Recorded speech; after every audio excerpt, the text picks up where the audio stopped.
ನೇಣಿಗೆ ಶರಣಾದ ಕುಟುಂಬ. ಆ ಮೊದಲನೇ ಸಲ ಬರೆದವನಿಗೊಂದು ಅದ್ಭುತ ಸರ್ ಅದು, ನೇಣಿಗೆ ಶರಣಾದನು ಅಂತ. ಎಷ್ಟು ಚಂದ ಬರದೆ ನಾನು ಅಂತ ಅನಿಸಿರುತ್ತೆ. ಅದು ಎಷ್ಟು ಸಲ ಬಳಕೆ ಆಯಿತು ಅಂದರೆ, ರಾತ್ರಿ ಏನೋ ಒಂದು ಆಕ್ಸಿಡೆಂಟ್ ಆಗಿ ಏನೋ ಒಂದಷ್ಟು ಜನ ಸತ್ತಿರ್ತಾರೆ, ಬೆಳಗ್ಗೆ ಟಿ ವಿ ಹಾಕಿದ ತಕ್ಷಣ ಇಲ್ಲಿ ನಮ್ಮ ಹುಡುಗರೇ ನಾನು ಬೈತಿರ್ತೀನಿ, ಎಷ್ಟು ಸಲ ರಿಪೀಟ್ ಜವರಾಯನ ಅಟ್ಟಹಾಸ. ಯಾರೋ ಆ ಜವರಾಯ, ಅವನು ಯಾಕೆ ಅಟ್ಟಹಾಸ ಮಾಡ್ದ, ಏನೋ ನಟ್ಟ ನಡುರಾತ್ರಿಯಲ್ಲಿ ಜವರಾಯನ ಅಟ್ಟಹಾಸ. ಬೆಂಗಳೂರಿನಲ್ಲಿ ವರುಣನ ಆರ್ಭಟ. ಬೆಳಗಾವಿ ಅಂತ ಬಂದ ತಕ್ಷಣ ಕುಂದಾನಗರಿ ಅಂತ ಬರೀಬೇಕು, ಕಲಬುರಗಿ ಅಂದ ತಕ್ಷಣ ಬಿಸಿಲ ನಾಡು ಅಂತಲೇ ಬರೀಬೇಕು.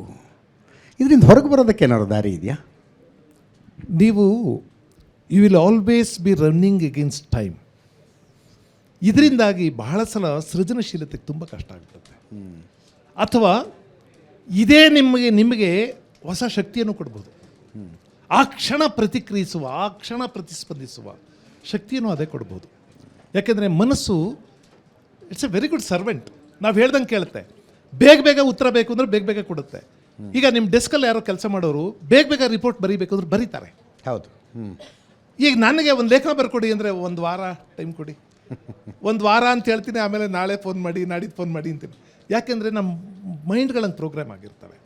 ಅದಿರಲಿ. ಆದರೆ ಭಾಷೆ ತುಂಬ ಪರಿಣಾಮಕಾರಿಯಾಗಬೇಕು ಅಂದರೆ ಇದರಿಂದ ಹೊರಗೆ ಬರಲೇಬೇಕು. ಇದರಿಂದ ಹೊರಗೆ ಬರಲೇಬೇಕು. ಮನಸ್ಸು, ನಾ ಹೇಳಿದ್ನಲ್ಲ, ಕ್ಲೀಶೆಯನ್ನು ಬಳಸೋದಕ್ಕೆ ನಾಚಿಕೊಳ್ಳದೆ ಇದ್ರೆ ಹೊಸದು ಹುಟ್ಟೋದಿಲ್ಲ. ಎಸ್ ನಾಚಿಕೆ ಆಗಬೇಕು. ಮತ್ತು ಹಂಗೆ ಬರೀಬಾರ್ದು, ನಾನು ಬೇರೆ ಏನಾದರೂ ಹುಡುಕಬೇಕು ಅಂತ. ಹಂಗಿಲ್ಲದೆ ಇದ್ರೆ ನಿಮ್ಮ ಕ್ರಿಯೇಟಿವಿಟಿ ಟ್ರಿಗರ್ ಮಾಡೋಕ್ಕಾಗಲ್ಲ. ನಿಮ್ಮೊಳಗಿರೋ ಸೃಷ್ಟಿಕ್ರಿಯೆ ಅದು ಕೆಲಸ ಮಾಡಲ್ಲ. ಈಗ ಏನೇನಿದೆಯೋ ಅದನ್ನೇ ಬರಿತಾ ಕೂತ್ಕೊಬಿಡುತ್ತೆ. ಅದನ್ನು ಬೇರೆ ಥರ ಬರೀಬೋದು. ನೋಡಿ, ನಾನು ಯಾವಾಗಲೂ ಹಿಂದೆ ಪತ್ರಿಕೆಯಲ್ಲಿ ಒಂದು ಸುದ್ದಿ ಓದಿದ್ದೆ. ಅದು ಈ ಕಾಲದಲ್ಲಿ